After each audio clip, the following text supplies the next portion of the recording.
One of the most important things in the world to understand right now is that prices are not going up. It is the value of your money going down. The more money and debt spent by the federal government and the more money and debt that is created out of thin air by the privately owned Federal Reserve, the less value your dollars have. You're in charge. You're in charge of this thing called the United States government/budget, and it gives you political and fiscal authority to do, quote unquote, the right thing. Yeah.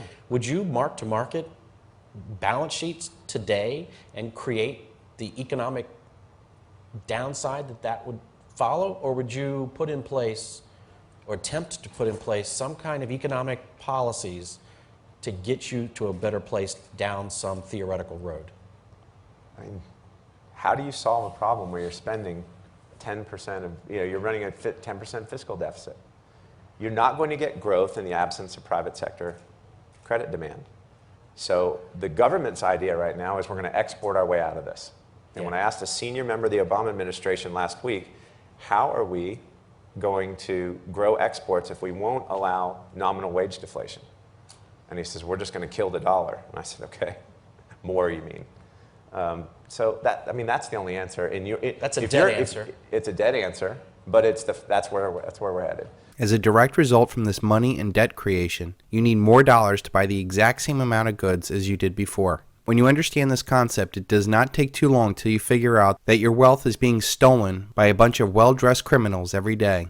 The best way to protect yourself from this thievery is to sell all of your paper assets and buy physical, tangible assets that have no counterparty risk. The wonderful thing about the Silver Bullet and SilverShield plan is, when you own tangible assets like silver, the more that they print, the higher your assets go.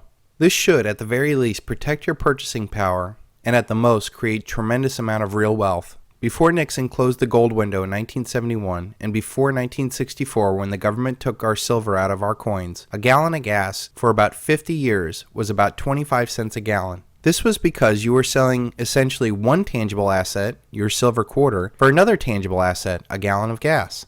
Without having a debt-based currency, the measuring stick of the dollar never stretched for more than 50 years. As soon as we got off the silver and gold standard, this freed the bankers and the politicians to create more and more debt and money, and that has destroyed our purchasing power of the dollar. I believe that we are going to see $6, $7, $8, $9, $10 for a gallon of gas, not because of peak oil or some revolution in the Middle East. I believe that this will happen because the money supply, which is a much larger threat to your well-being, is exploding, and that it will destroy every dollar you have ever worked for.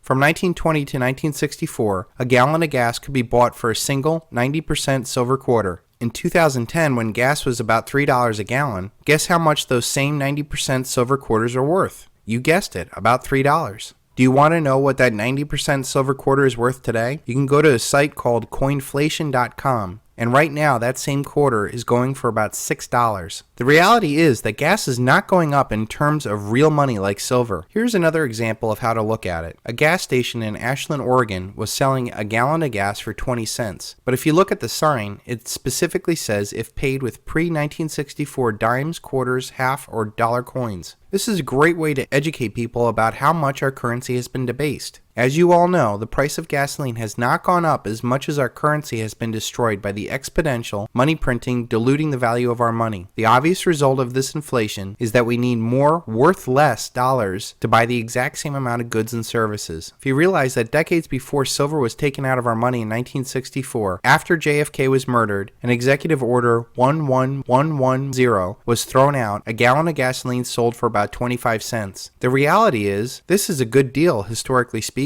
I believe that silver is telling us that there is a lot more inflation on the way. Right now, that silver quarter is worth about $6, and I believe it'll go much higher than that. In fact, I believe it'll get to the point where you will not be able to exchange dollars for gasoline, because those countries and companies that sell gas will realize that the store value of the dollar is completely worthless, and they will not sell their precious resource for something that can be printed out of thin air. When that reality hits the world, only people who have silver will be able to buy gasoline. There will come a time when the dollar's value will decline so much that people will be begging for real silver. Silver has been trashed for decades as an industrial metal and not valued as a precious metal. This industrial use and supply deficit has destroyed most of the above-ground stocks of real physical silver. Now investment demand is starting to pick up to protect against the destruction of paper assets. This investment demand alone will send silver's value to the moon. Quadrillions of paper wealth tries to find its safety into real tangible assets. The final hyperdrive for silver will be when people demand real money as their fiat money dies. This is when the purchasing power of silver will dramatically increase. There will be direct transaction of silver for real goods and services like this gas station shows. People will no longer fear the government like they do now. People will see that they have been raped by the criminal elite and do anything and everything to survive and not get fooled again.